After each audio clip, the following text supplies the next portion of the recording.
Well, well, well. Reactionary opinions. You've done it. You've put together the dots, and you've lifted the veil, revealing the true face of objectivism. I actually practiced that laugh. I did. It took me a couple of takes, but hey, worth it. I hope that one was good. Anyway, guys, I'm just making a video here, a reaction to the Reactionary Opinions video. Libertarianism is Satanism. In the description that says, this week we discuss the blatantly similar ideas behind libertarianism and Satanism.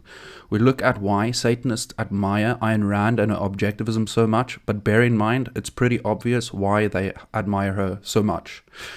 You know, like, I have respect for these guys. They're a Christian reactionary channel, and they really don't mind triggering people. And, you know, as a fellow as an objectivist, I like that. Anyways, so initially what I wanted to do is I just wanted to sort of like play the video and then stop it and sort of do it like that. But it's going to take time, and also just out of respect for the guys, what I'm going to do is just add a link to their video in the description below. So if you are interested to listen to their arguments on the podcast, it's about 40 minutes long, go ahead and do that. Check out the other videos as well. Yes, and I thank them and Scott for allowing me to do this. I don't know why. I probably didn't even have to ask. It's really not... I'm not being a very good Satanist. Anyway, so, I mean, there are a couple of ways for me to, I guess, get into this, but they only really get to objectivism when they start reading sort of the 11 Satanic Rules. And also, firstly, there is a quote by one of the guys at this place, and it reads this: Satanism and Objectivism. Objectivism, the philosophy of Ayn Rand, is an acknowledged source for some of the satanic philosophy as outlined in the Satanic Bible by Anton LaVey. Ayn Rand was a brilliant and insightful author and philosopher, and her best-selling novels Atlas Shrugged and The Fountainhead continue to attract deserved attention for a new generation of leaders. I am a strong admirer of Ayn Rand, but I am an even stronger admirer of Anton LaVey for the vital differences between the philosophies of objectivism and Satanism. So bear in mind there, he explicitly says for the vital differences between objectivism. So it's not. So it can't just be a template, right? So I think that's the first thing, and then. So off the bat, I mean, you can probably make a case for this Church of Satan sort of getting inspiration from her, but as I'll read the following to you, it's clear that it's very, very, very far from objectivism, and I'll tell you why. So first of all, it's impossible for me within a couple of minutes in a short video to explain Ayn Rand's philosophy of objectivism. I mean, she wrote a book over 1,000 pages in small fine print in order to explain it properly. I mean, and even then, you know, you have to sort of chew on it and all of that good stuff. But sort of the four main pillars are, number one, metaphysics is objective reality. So that means nature to be commanded must be obeyed. Wishing something won't make it so. And then number two is epistemology, and that's sort of how we gain knowledge. Is through reason. You can't eat your cake and have it too, and that means also 2 + 2, you know, is 4, and A is A. Like, it's rational reality and reason applied. The ethics is rational self-interest or selfishness. Selfishness can obviously be interpreted in a very negative way, but I would, like I said, I don't want to go into this stuff at the moment. Rational self-interest, basically, man is an end in himself, not an end in others, nor are others an end in yourself. And then number 4, politics, capitalism. Give me liberty or give me strength. So now it's obviously it's important to remember that it's not objectivism if you take one of these out. Objectivism are these 4 pillars, and that includes political systems, ethics, epistemology, and metaphysics. Before I go there, on another bit on the page, on the Church of Satan page, which I will link in the description below, there is a quote, and this is the Church of Satan's policy on politics. And I quote, "As has been said many times before, once politics are up to each individual member, and most of our members are political pragmatists. They support political candidates and movements whose goals reflect their own practical needs and desires.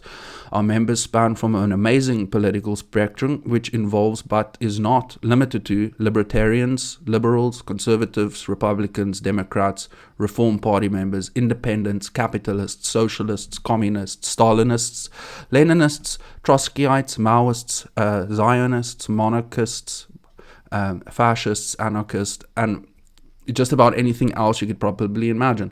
It is up to each member to apply Satanism and determine what political means will reach his or her ends, and they are each solely responsible for his decision. Freedom and responsibility must be a novel concept for those who aren't Satanists.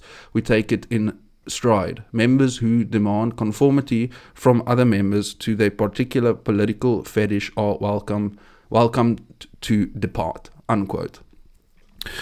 So there, straight off the bat, that is attacking one pillar of objectivism, which is politics is capitalism. It's give me liberty, give me death. It's laissez-faire, free market capitalism. You can't be an objectivist and a communist at the same time. That is mutually contradictory. You can't be a Stalinist or a Trotskyite or a conservative. Well, I guess you can be culturally conservative, but explicitly politics, capitalism. So there's another one.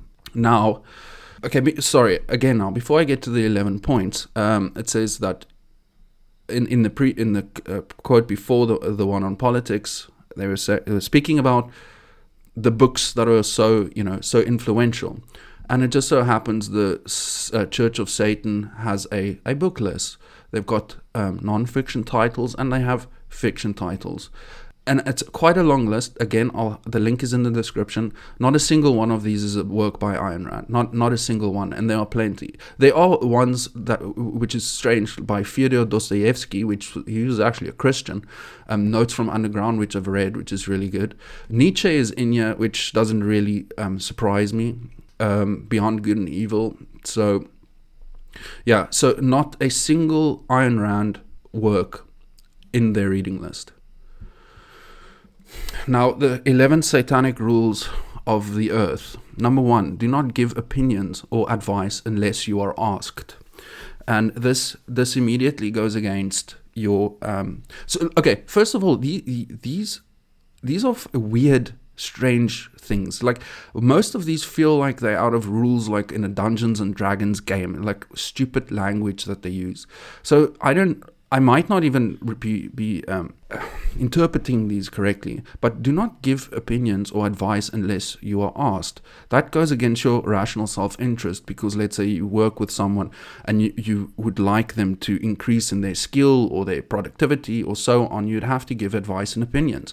What about your family members? What about your friends that are in like a bad state? And it goes against the freedom of expression and autonomy of yourself. Okay, number 2, do not tell your troubles to others unless you are sure they want to hear them. See, this is another one. I mean, what about if you need to go to a therapist? Or, okay, if you are not sure they don't want to hear them. I mean, what does that really mean? Like, sometimes you have to talk about your troubles. Sometimes you have dark things in your past you need to vent out, or you can ask for help. Like, I mean, I don't understand that as well. And do not tell your troubles. This is also, where's the freedom of speech there? I might be doing a very lazy attempt, but I think I'm making my point. Okay, number 3, when in another's lair, show him respect, or else do not go there. See, that like a lair, they just try and sound, to me, they're just trying to sound like a cool club medieval, ooh, my lair, like, come on. Anyway, what does this mean? When in another's lair, show him respect, or else don't go there. Well, I don't know, like, what are the circumstances? Are you being mistreated, So, maybe it's just don't be a dick, and if you're going to be a dick, don't go. I guess that's not a bad point. It's not a rule, I guess. If a guest in your lair annoys you, treat him cruelly and without mercy. So just annoy, to what extent? that you have to actually treat him cruelly and without mercy. And is this violating the non-aggression principle? If I guess it's okay if someone's in your layer and they annoy you, that you have the right to just be a dick and ask them to leave or something, but to treat them cruelly and without mercy, so that has a lot of implication in it as well, which would not be rational and ethical in objectivism. Do not make sexual advances unless you are giving the mating signal. I don't know what the mating signal is. I guess this is just like another Dungeons and Dragons speak for don't rape, right? That's fine, right? Like that's the non-aggression principle, or the violation of someone else, like coercion, right? Do not take that which does not belong to you unless it is a burden to the other person and he cries out to be relieved. See, I don't know what this means. Do not take which does not belong to you unless it is a burden to the other person. So don't take something that doesn't belong to you. Is that just don't steal? Like, could they just have just said not steal and save the language? It's actually quite annoying. Yeah, don't steal other people's property. You have property rights. You have no right to infringe on another person's property. I mean, I guess that is like objective, right? Acknowledge the power of magic if you have employed it successfully to obtain your desires. If you deny the power of magic after having called upon it with success, you will lose all you have obtained. So this goes against the objectivist metaphysics of objective reality. They explicitly deny anything esoteric and spiritual and magic, and so it goes completely against the metaphysical basis of objectivism. Number 8, do not complain about anything to which you need not subject yourself. I don't know. Like, do not complain about anything to which you need not subject yourself. 9, do not harm little children. Oh yeah, well, I mean, I guess we can all agree on that. Christians, Satans, and objectivists alike. Number 10, do not kill non-human animals unless you are attacked or for your food.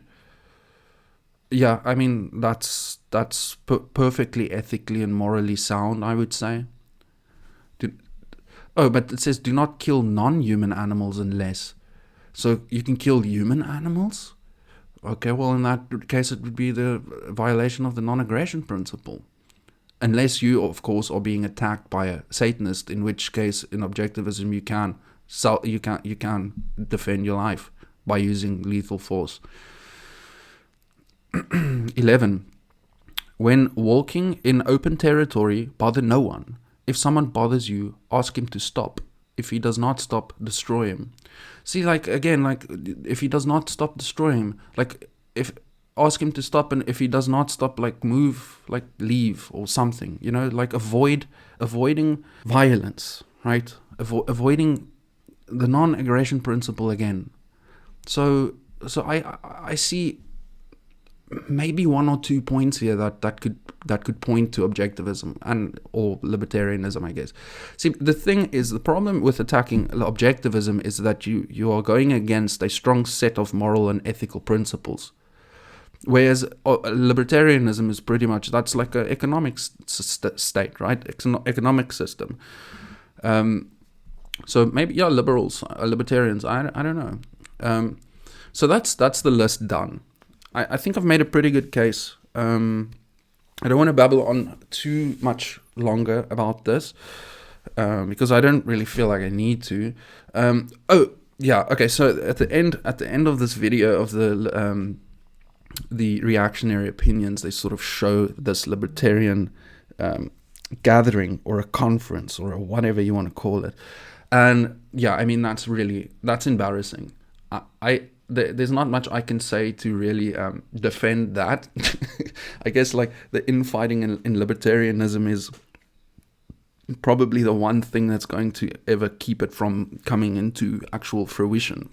But I guess you know, like this very varying sort of stages of libertarianism, or varying sort of degrees of freedom, total sort of libertarianism, or trying to strive for something like that, I think is good. Whether it's actually will ever come into fruition out of sort of if it wasn't out of like pure necessity, or after sort of like a collapse of a society or something, I don't think it can work, because we can see a bunch of libertarians in a room, all disagreeing with each other. You don't get you don't get anything done, and that, yeah, I mean, that I can't defend.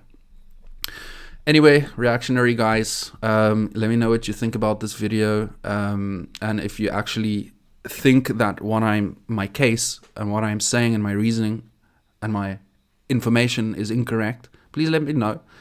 And yeah, maybe we can do a little bit of a back and forth or something. I don't know. All right, guys, this was fun. I enjoyed your video. All right, signing out. Hail, hail, Unrad. Oh, I love that woman.